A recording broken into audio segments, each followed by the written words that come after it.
How are you there? My name is Patrick Kamau Kamure, your teacher for taxation.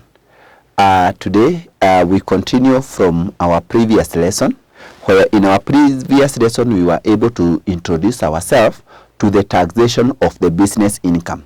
And when we were looking at the taxation of the business income, we said here we want to see how various businesses which people do are subjected to tax. And I am very sure we analyze those business and we say there are three. One is the sole proprietorship, the other one is the limited company, and the other one is the partnership. So what we have been doing in the previous lessons is that we have managed to show you some few things. One is how to determine the taxable income of any kind of a business, be it a sole proprietorship, be it a limited company, be it a partnership. How to determine the taxable income, where we talked about the two methods, the net profit method, the gross profit method. After we did that, we went ahead and we classified the incomes. Incomes, we classified them into the taxable income and those ones that we call non-taxable income. And we say that the taxable income are the incomes that are supposed to be subjected to tax, and the non-taxable income, those are incomes which are not supposed to be subjected to tax.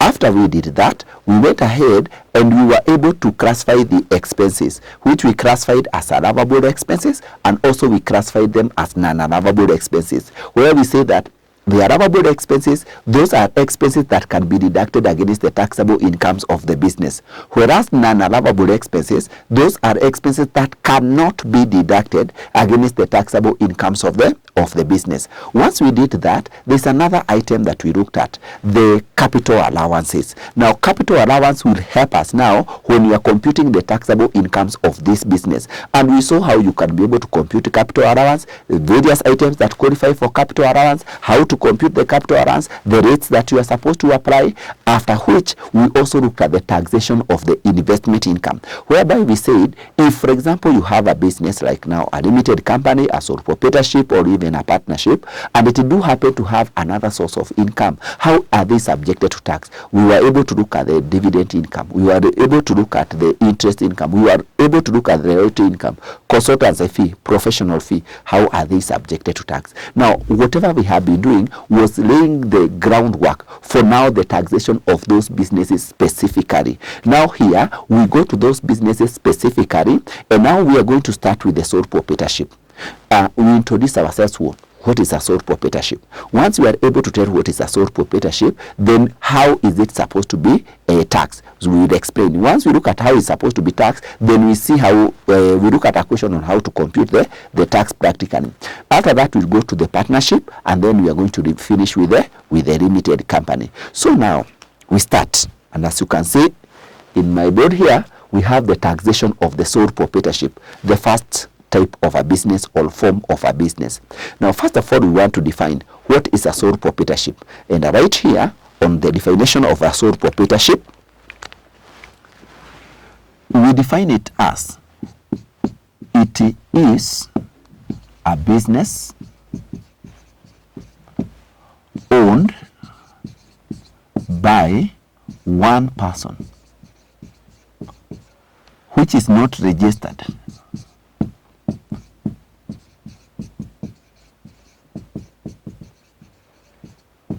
as a limited company.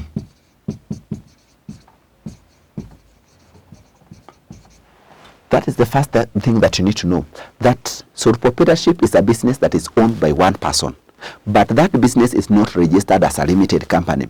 Reason is, yes, you could be running a business as a one person, but you decide to go to the registrar of company and register it as a limited company. When it is a company, we are going to see how it is taxed under the company. But now here you don't register. That is a sole proprietorship business. Now, the second thing that we need to consider is, or in our definition, there's something that you're supposed to consider, that sole proprietorship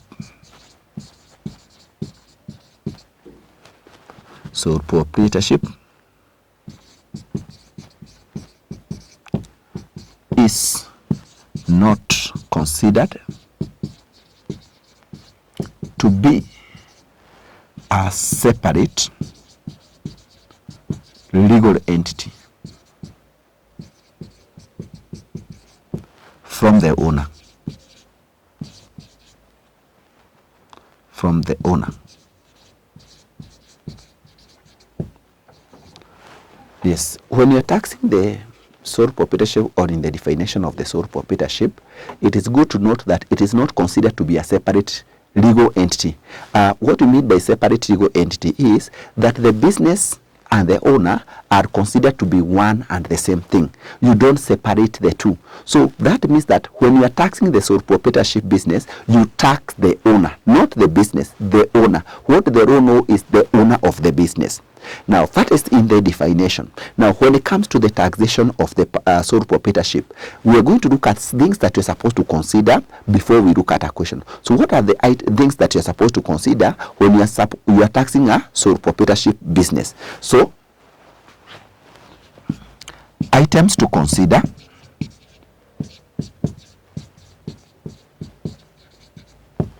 while taxing a sole proprietorship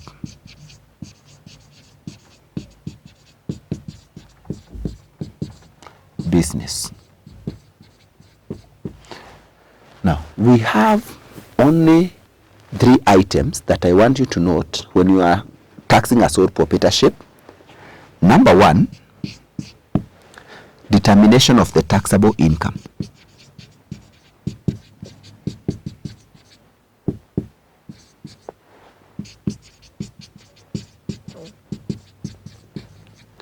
So, how do you determine the taxable income of a sole proprietorship?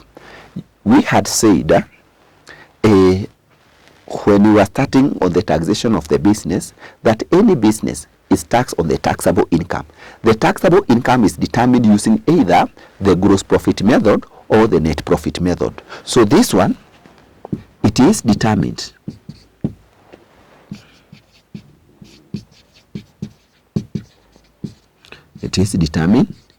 using either gross profit method, let me write here, either number 1, gross profit method,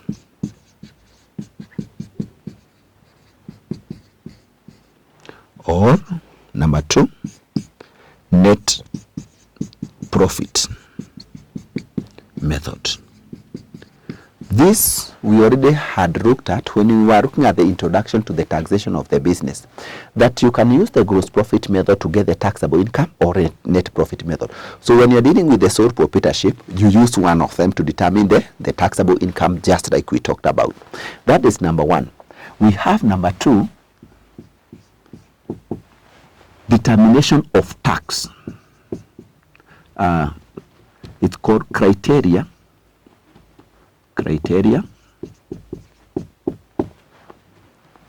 of determining tax payable. So the question is, how do we determine the taxable income, the tax payable by a sole proprietorship? And when we talk of the tax payable, we mean this. We don't mean the taxable income. Taxable income is the income that is supposed to be charged tax, which you have said you use either gross profit or the net profit method.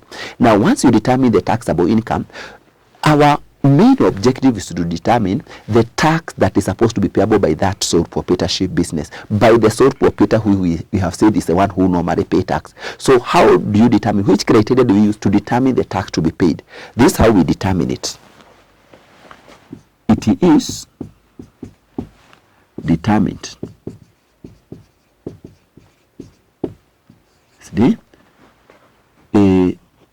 using graduated scale rates. Graduated scale rates, in bracket, taxed in the same way as a person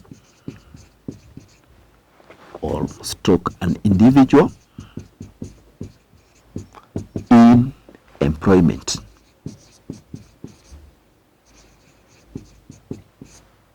That is what you need to know, that when you're taxing a sole proprietorship business, once you determine the taxable income, you tax that person using the graduated scales.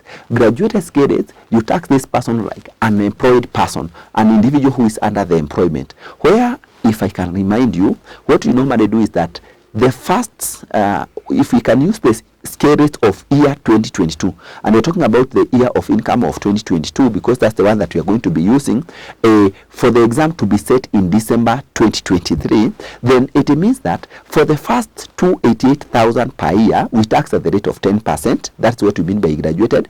And then the second 100,000, we tax at the rate of 25%. Anything in excess of 388, we tax at the rate of 30%. And that means that we also did give the personal relief to this person who is paying this tax, as well as the insurance relief to this person. And that's why I want to add something here, that once it is determined, once gross tax is determined,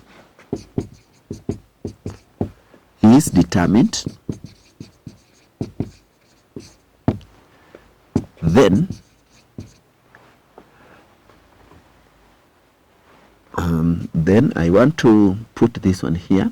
Then the set-offs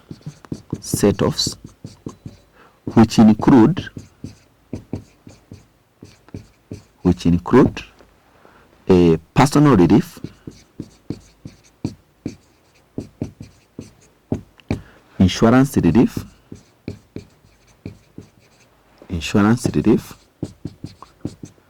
and withholding tax on investment incomes,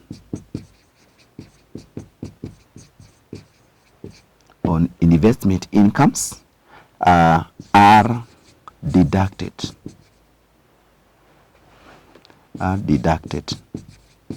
from gross tax.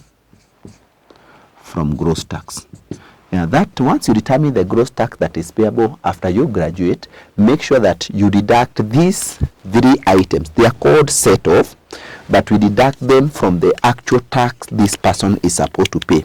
The first one is supposed to be the personal relief, the insurance relief, it goes up to here, and the withholding tax. I want to add here withholding tax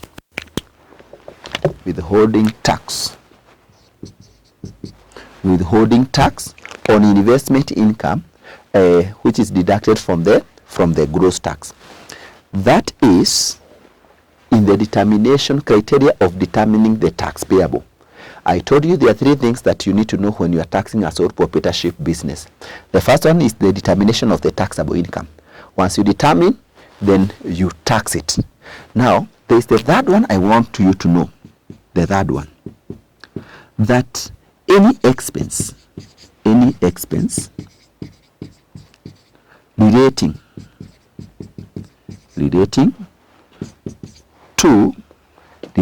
to the sole proprietor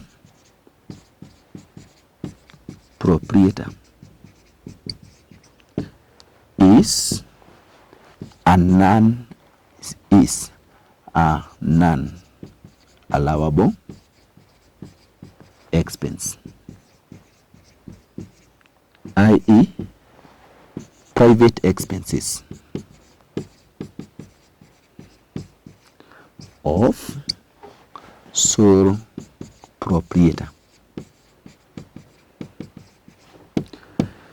That you need to know that any expense relating to the sole proprietor is usually not allowable expense.